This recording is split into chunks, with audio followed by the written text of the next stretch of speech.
Who's that? Commander Claw. Who's bad? Commander Claw. Welcome back to another episode of Breaking Brews. I am your host, Commander Claw, here to bring you all the ideas, extra critical information that you might need for your EDH deck tech. But in this Breaking Brews series, it's all about changing your opinion or expanding on the idea that you originally had. Lately, I've been seeing Marneus Calgar pop up on my feed, and I actually did a previous video on the 10 best pickups of him a year ago. So I am back revisiting Marneus Calgar from the Warhammer 40K set. So, with a lot of deck techs, I think a lot of new players run into this one problem, and they don't even see it. This one problem is Marneus Calgar is such a good generic commander that you can build it in so many different ways, ultimately giving you decision paralysis if you are not decisive enough when you are actually brewing a deck. He can go, since he's Esper colors, you can do drain life. He can make infinite creatures. What else? Control themed, aristocrats. The commander is just a beast, like literally a beast. He's overpowered, and he really only has one flaw, and that's 5 CMC, and that is Esper colors. So you may have a hard time mana fixing or mana ramping to the point where you can play him consistently.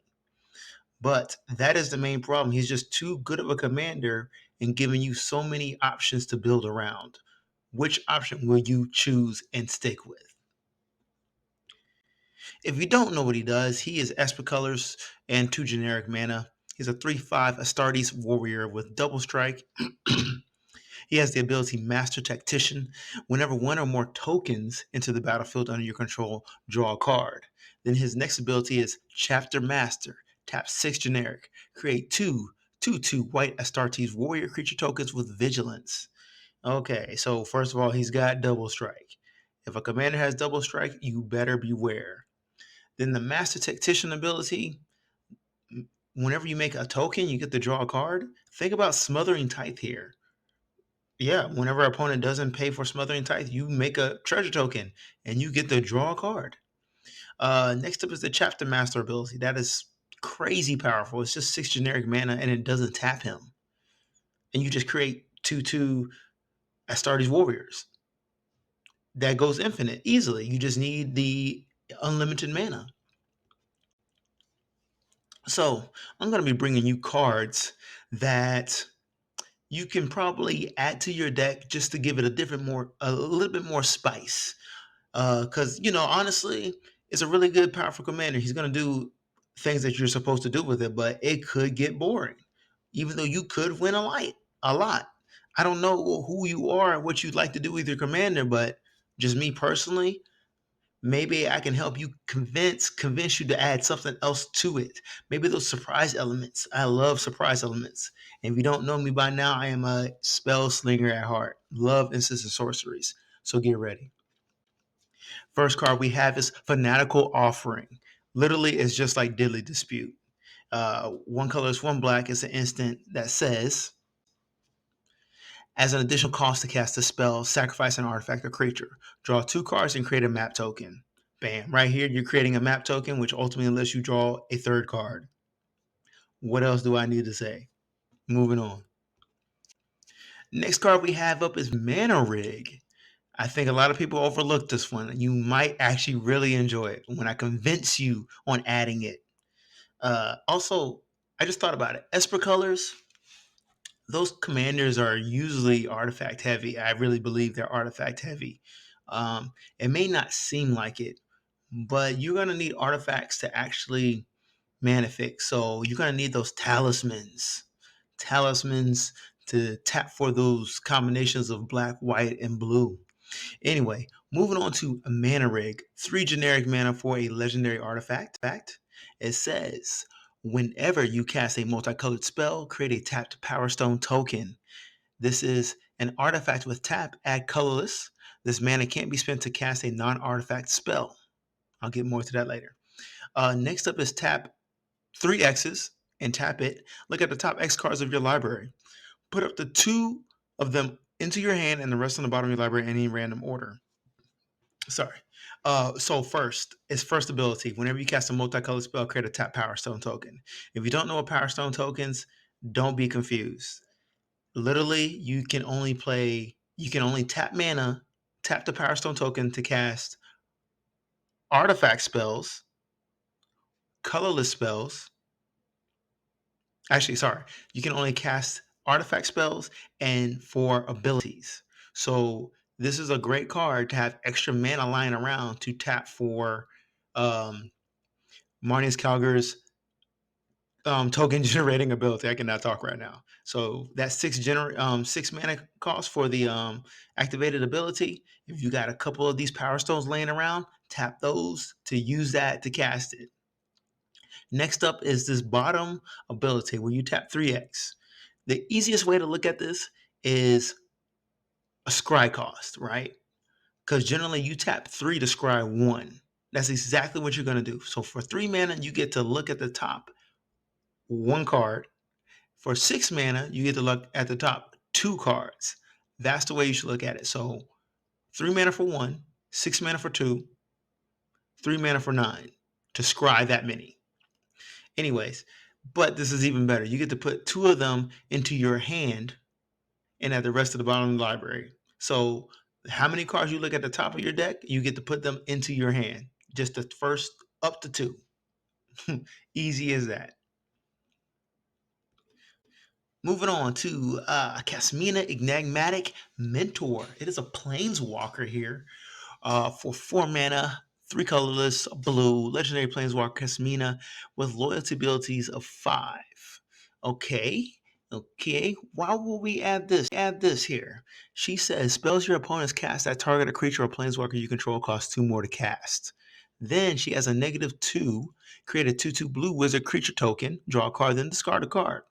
So she's just a nice planeswalker that's going to protect Marneus Calgar. If they try to target him, they got to pay an extra 2 mana. Nice taxing effect.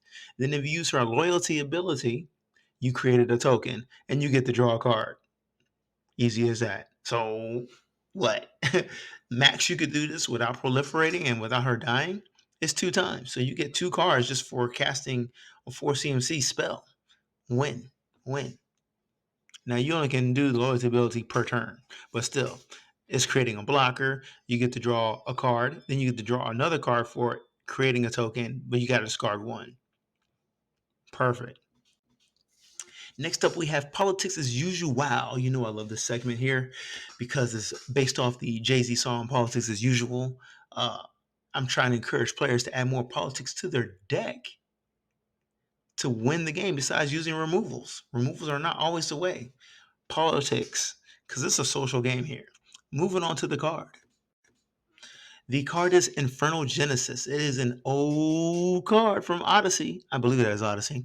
For 6 mana, it's a black enchantment. 4 colors, 2 black. It reads at the beginning of each player's upkeep, that player puts the top card of his or her library into his or her graveyard. He or then should he or the he or she then puts X11 black minion creature tokens into the play, where X is the card's converted mana cost. You're like, Commander Claw, why would I add this card in my deck? Well, if you have a drain life theme going on with Marneus Calgar, and you just can't make enough creatures to die for sack fodder or to die, those die triggers, this is a cheap way to do it. This is for all your opponents and yourself. So if you need your opponent's creatures to die and they just need maybe like 2 more, and you can drain life, bam, this is your answer. And you pretty much milled the card from the top of their library. You milled their card. Yeah, it's a nice little mill effect. It might be a land. Then it might be an answer that they needed and you just milled it. So not only does this have a mill effect, it has a token generator effect for all your opponents for you to capitalize on drain life mechanics here. Win cons. Win cons. How can we win with our commander, Marnus Calgar? There's several ways, but this way I'm going with a a Voltron theme. Commander damage, essentially. Righteous Authority. It's a aura enchantment for 3 colors, white and blue. It says enchant creature. Enchanted creature gets +1/+1 for each card in its controller's hand. At the beginning of your draw step of enchanted creature's control, that player draws an additional card. So at your upkeep, if you have this attached to them, you get to draw an additional card. So you should, yeah. Uh, don't forget, Marneus Calgar has double strike. So essentially, if you have 4 cards in your hand, he's getting +4/+4, makes him a what, 7/7. Okay, with double strike, that's 14 damage. And you are an Esper and blue, you can probably have a really fat hand and or a really fat hand. What what else do you need? You need at least 7 cards in your hand to make it a 10/10. Actually, 8. 8 cards in your hand. You can have 8 cards in your hand before you're in step, right? And guess what? With double strike, that's 22 damage. That's game. That's lethal, player. Moving on. 3 cards to audition. These are cards that I'm suggesting that players playtest, add. Actually, let me know if you actually like these cards. I just think it's creative and they're up to date on what is going on in LGSs, I believe. Next up, we got Cloud Cover. It is a 4 CMC enchantment, 2 colors, white and the blue. It says, whenever another permanent you control becomes a target of a spell or ability an opponent controls, you may return that permanent to its owner's hand. So this is a great way to protect your commander and other permanents. So if they target it, it goes back into your hand. If they target Marneus, you can put him back in your hand and cast him for his regular CMC cost, which is 5 mana, instead of paying commander tax. Um, so I guess the best way your opponents need to really get rid of this is destroy enchantment, and they have to target this because it says whenever another permanent you control becomes a target of a spell or ability. So they need to get rid of this first before they get rid of Marneus if they want to get rid of it. Easy protection spell that just drains cards. Next up, we have Banish into Fable.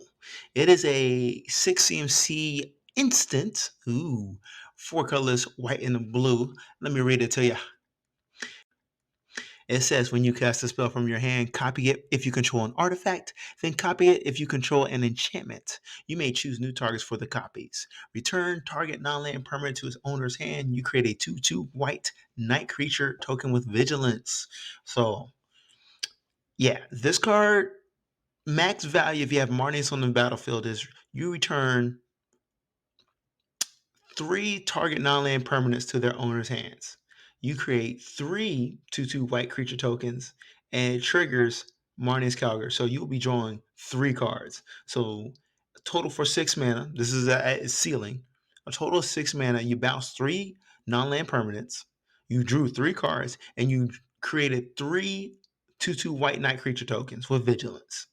What more can you ask for besides board wipes and stuff like that? But this is a nice card to keep momentum, keep play, and it's at instant speed. Don't sleep on this card, my friends. Next up is the Fate Transfer. For 1 colors and a black or blue, it's an instant. It literally says move all counters from target creature onto another target creature. Why would I suggest this card? For all those hackball, merfolk commanders and explore mechanics, they're not going to like this because you can move all those counters that they put on hackball and all those other creatures onto a creature you have. So let's say you are, hypothetical situation here, you're swinging with your commander, right? And you got a player with a hackball out there that has like what, 10 +1/+1 counters on there. Maybe if Warren Klex was out there and they've been doubling +1/+1 counters. Okay. At instant speed, you can move all those counters from another creature onto Marneus Calgar and swing for lethal. Exactly. Exactly. Exactly. They will not see this coming. They will not see this coming. The beautiful thing about this card, it actually says move all counters. So that means any counters. There's finality counters. There's whatever counter that's on a creature. That's the key thing. I almost said energy counters, but they're generally on artifacts or an artifact vehicle creature.